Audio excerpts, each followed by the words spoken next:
everybody doing today? I hope well. This is going to be very interactive. You guys are going to have to engage with me just so you know in advance, all right? So talk to me in the chat. Tell me, one, how are you doing? And two, where are you from? Um, the reason why I'm asking these questions also is because Demetria, I see your hand up. Let's see what it says. Do you have a question? You can talk to me now. Okay, because the chat wasn't open, and I didn't know if you wanted it open for us to talk to you. So I just was letting you know. Because I was trying to say hi in the chat, and it said chat disabled. Thank you for that. Let's see. Okay, now let's give it a try. It should work now.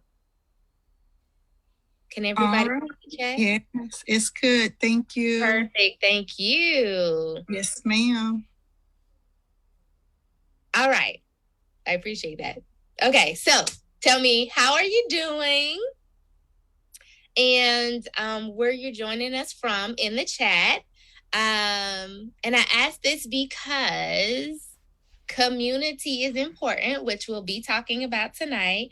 If you guys saw me on Instagram just a few moments ago, I talked a lot about community and why I love community and group coaching, and the impact that it has. And so,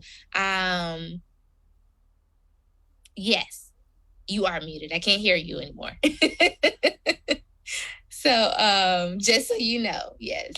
But community is so important when it comes to reaching your goals and your dreams with ease, which is more important to me than anything because we're already stressed out every other day. I feel like COVID has definitely given us the opportunity to sit down and realize how stressed out we were, even though we didn't know it because that was our norm.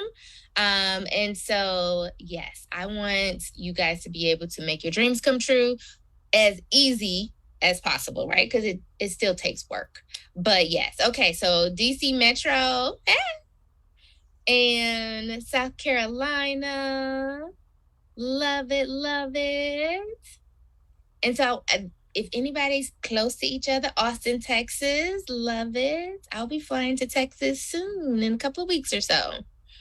Birmingham, Alabama, right next door. I'm currently in Georgia.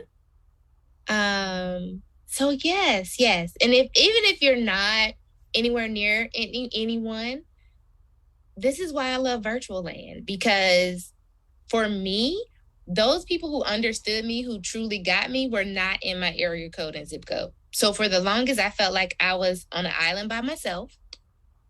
I tell people all the time I felt like a black sheep because clearly I was the only one. And I stood out even when I didn't want to. From Jamaica, hi, I'm so glad you could join us. I'm sorry if there's any confusion about yesterday. But yeah, so I know time is of the essence and it is an afternoon before the weekend really kicks off. So we're going to jump right on in it. So you guys know, or if you don't, if you're new to me, welcome. But I am a multi-passionate her, she, me. And so therefore I speak to multi-passionates anytime I get a chance. With that being said, I have also realized over the years that there are two types of multi-passionates. There's number one. You don't consider yourself to be a multi-passionate. However, you have products and services that collectively help solve your client's problem, and you're focused. I always use Patrice Washington. She doesn't consider herself a multi-passionate. I do. But her focus has always been finance. It's money, right? And so now she's redefining wealth, and she's like, chase purpose, not money. But she has books. She's a speaker. She has programs. She has brand partnerships. She soon you'll see her on screens everywhere. And so she has a collection of ways of solving the problem for her client. But in her mind, she's all about wealth because she is clear on her common thread. She started out clear with her common thread. And so therefore she doesn't identify as a multi-passionate. But in my eyes, I see her as a multi-passionate. Okay, so then there's number 2, right? And that was me for the longest. I was a multi-passionate. I did a little bit of this, a little bit of that. I was a certified bartender. I bartended with Melanie, who's on here from DC. That's how we met. I'm a certified nail tech. I'm a certified public health education specialist. Like, I've done a little bit of a lot of it, right? And as the saying goes, Jane of all trades, master of none. How the rest of that goes is that it's still better than a master of one. And people leave that off to make us feel bad. And that's because they don't want to show up in greatness, because we poop excellence just on a given day. And a lot of people have to work for that. So with that being said, how do you identify if you consider yourself a multi-passionate, or if you don't consider yourself a multi-passionate? Which one, by placing it in the chat, do you feel like you are? Are you a 1 or are you a 2? Do you have a couple of programs and things for this and a couple of programs and things for that? Or do you not consider yourself multi-passionate, but you have all these different things? A 2, okay, definitely. After my own heart. Any other 2s? Okay, love it. 2, seems like we're in the 2. Great. So as you can see, used to be a 1 and now a 2. Okay, we'll have to talk about that some more, but I love it. So you can see you're in good company and that you're not alone, which is what I want you to realize. You are so not alone. And once you realize that and you find your people, even if they're not in your area code or zip code, you will see that you are normal, right? And that your superpower is your secret sauce. Okay, so I hope you have your pen and papers ready. We're jumping in tonight. The number 1, you've heard me say this time and time already, and we just got started good. The number 1 way to master entrepreneurship as a multi-passionate is community. I can't stress this more. I don't care if your community is virtual, which I am thanking God every day that we have this virtual community, because that has allowed me to see my people spread all over the world, right? And to actually connect with them. And there were some individuals that we became really good friends that we didn't meet for like 2 or 3 years in person. And I know their whole life, I feel like, right? And there's some that I still haven't met in person. And I talk to on a regular basis, if not daily, because that's how important community is. That's how much I value my community, especially if you were the black sheep in your environment, in your city, in your town, in your area code and or zip code. And I say area code or zip code because if you're from a small place, your area code is larger than your zip code, okay? And so just to expand that, right? So we have community. These are the 5 ways that community helps you. Network. A history lesson for those of you who may not know me. I started out as the natural networker.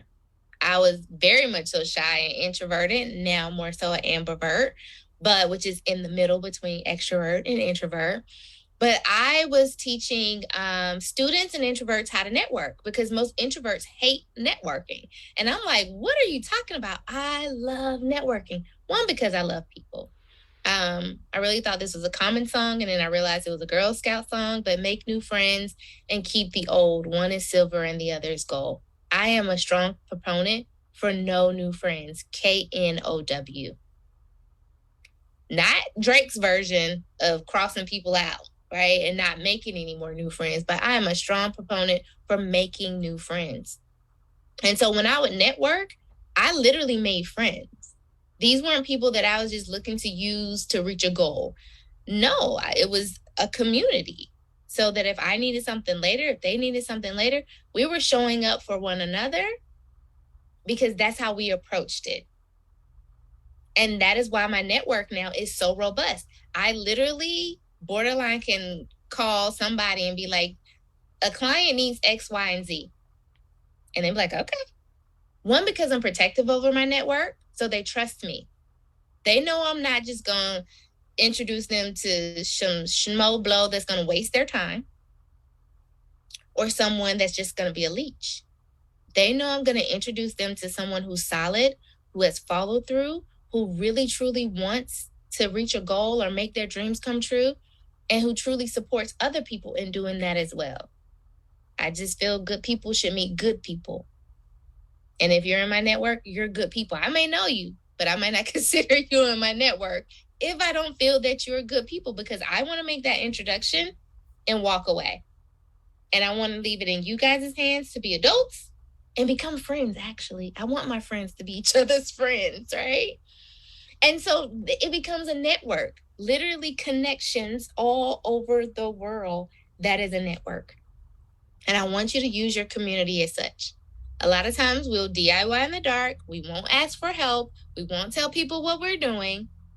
And we've been conditioned to not do that because in our little area code or zip code, there was no one we could trust with our dreams without being dream killers or looking at us like we were bananas, telling us that that wasn't going to work, projecting their fears upon us, being like, why would you do that? That's a stupid idea. And so we were conditioned to dim our light and to stop using our voice. But when you have a network and a community of like-minded and like-heart individuals, it's so refreshing and it's so freeing. And it's the safest space ever to be like, okay, y'all, I got this crazy idea. Tell me what you think. And nobody look at you like, y'all know those looks. People look at multi-passionates like that all the time, like, here we go again. She got another idea again. I believe I'm recording, but thank you for asking. Let me see. I believe I clicked automatically record. I hope I am so we can do the replay. But I don't see the option. So I'm going to say yes. Let's see. I'll share more. I don't want to stop video. I wasn't. Thank you. Thank you so much. At least we got this part in the community. So no. I appreciate that because I really thought I selected automatically record. So I am glad that you did. And see, this is why we need community too, because clearly I thought I was doing something that I wasn't. And you showed up for me and made sure that I was, okay? But yes, so your network, use them. When you have a safe network where you can be yourself, you know you're not going to be judged, you know you're not going to be looked at like a flake and here they go again and all of those things, you start to gain momentum and traction.